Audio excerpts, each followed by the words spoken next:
নমস্কাৰ এই মুহূৰ্তত আহি পৰিছে কেইবাটাও গুৰুত্বপূৰ্ণ খবৰ এনেধৰণৰ খবৰসমূহ নিতৌ চাবৰ বাবে চেনেলটো এটা সাবস্ক্ৰাইব কৰি ভিডিঅ'টোত এটা লাইক কৰি দিব ৰেল সংযোগ বৃদ্ধিৰ বাবে কি পৰিকল্পনা ভাৰতীয় ৰেলৱেৰ অহা 3 বছৰত দেশবাসীয়ে লাভ কৰিব 200খন নতুন বন্দে ভাৰত ৰেল মন্ত্ৰী অশ্বিনী বৈষ্ণৱে কয় যে 2025-26 চনৰ বাজেটত ৰেলৱেৰ বাবে 2.52 লাখ কোটি টকা আবণ্টন দিয়া হৈছে ইয়াৰ লগতে 17,500 জেনেৰেল ডবা আৰু 200খন বন্দে ভাৰত আৰু 100খন অমৃত ভাৰত ৰেল নিৰ্মাণৰ দৰে প্ৰকল্পত অনুমোদন জনোৱা হৈছে এই মুহূৰ্তত আহি পৰিছে আন এটা গুৰুত্বপূৰ্ণ খবৰ বৰঝাৰ বিমান বন্দৰৰ নতুন টাৰ্মিনেল মুকলি নৰূপত সজাই তোলা হৈছে এই টাৰ্মিনেল বৰঝাৰ বিমান বন্দৰৰ অত্যাধুনিক ৰূপত নিৰ্মাণ কৰা নতুন টাৰ্মিনেল মুকলি মুখ্যমন্ত্ৰী ডক্টৰ হিমন্ত বিশ্ব শৰ্মাই মুকলি কৰে নতুন টাৰ্মিনেলটো আৰু এই টাৰ্মিনেলটোৰ সুবিধা বছৰত প্ৰায় 13 নিযুত যাত্ৰীয়ে ল'ব পাৰিব ভ্ৰমণৰ শীৰ্ষ সময়তো 4,300 ঘৰুৱা আৰু 200 আন্তৰ্জাতিক যাত্ৰীয়ে ভ্ৰমণ কৰিব পাৰিব নমস্কাৰ এই মুহূৰ্তত আহি পৰিছে আন এটা গুৰুত্বপূৰ্ণ খবৰ ঘিৰুৱা চোলা আৰু নীলা ট্ৰেক পেণ্ট পিন্ধি ত্ৰিবেণী সংগমত নামিল প্ৰধানমন্ত্ৰী মোদী বুধবাৰে ত্ৰিবেণী সংগমত উপস্থিত হয় প্ৰধানমন্ত্ৰী মোদী পবিত্ৰ স্নানৰ অন্তত গংগাত পূজা আগবঢ়াই প্ৰধানমন্ত্ৰী মোদীয়ে যমুনাত নৌকা বিহাৰৰো আমেজ ললে প্ৰধানমন্ত্ৰী মোদীয়ে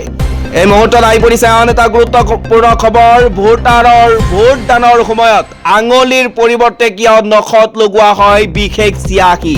এই চিয়াহী কত আৰু কেনেকৈ প্ৰস্তুত কৰা হয় জানেনে ভোট দিয়াৰ সময়ত যে আপোনাৰ আঙুলিত চিয়াহীৰ দাগ দিয়া হয় এই চিয়াহীৰ ইতিহাস বাৰু জানেনে কেৱল ভাৰতত প্ৰস্তুত হোৱা এই চিয়াহী বিশ্বৰ প্ৰায় 30খন দেশে ব্যৱহাৰ কৰে জানোৱা হওক এই চিয়াহীৰ এক মনোগ্ৰাহী কাহিনী দিল্লী বিধানসভা নিৰ্বাচনৰ বাবে আজি অনুষ্ঠিত হৈছে ভোট গ্ৰহণ প্ৰক্ৰিয়া ভোট গ্ৰহণ কেন্দ্ৰত ইভিএমৰ বুটাম টিপাৰ পূৰ্বে সকলো ভোটাৰৰ আঙুলিত নীলা চিয়াহী লগোৱা হৈছে যিদৰে বাকী নিৰ্বাচনবোৰতো লগোৱা হয় আৰু ভোটাধিকাৰ সাব্যস্ত কৰাৰ অন্তত ভোটাৰে চিয়াহী লগোৱা আঙুলি প্ৰদৰ্শন কৰি সেলফি তুলি সামাজিক মাধ্যমত আপলোড কৰা দেখা গৈছে কিন্তু ভোটদান নিশ্চিত কৰাৰ বাবে আঙুলিত লগোৱা এই চিয়াহীৰ আৰৰ কাহিনী আপুনি বাৰু জানেনে যদি জানে তেন্তে কমেন্টত জনাব এই মুহূৰ্তত আহি পৰিছে আন এটা গুৰুত্বপূৰ্ণ খবৰ মাত্ৰ বেমেজালি কেৱল চিনাকি হোৱাৰ বাবে অসম সাহিত্য সভাই প্ৰদান কৰে নেকি বঁটা বিতৰ্কই লক নেৰে অসম সাহিত্য সভাৰ অনুষ্ঠান মানেই যেন বেমেজালি পুনৰ এইবাৰ অসম সাহিত্য সভাৰ বৰমৰীয়াসকলে সাহিত্য সভাৰ প্ৰতি চৰম নিষ্ঠাহীনতা উধঙাই দিলে এয়াই উত্তৰ পূবৰ ওপৰত মোদী চৰকাৰৰ গুৰুত্ব অঞ্চলটোৰ ৰেলপথ সম্প্ৰসাৰণে অতিক্ৰম কৰিলে শ্ৰীলংকাত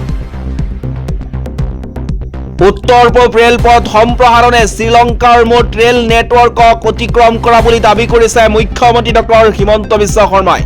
লগতে তেওঁ দাবী কৰিছে যে এই সম্প্ৰসাৰণে উত্তৰ পূবৰ ওপৰত থকা মোদী চৰকাৰৰ গুৰুত্বক প্ৰতিফলিত কৰিছে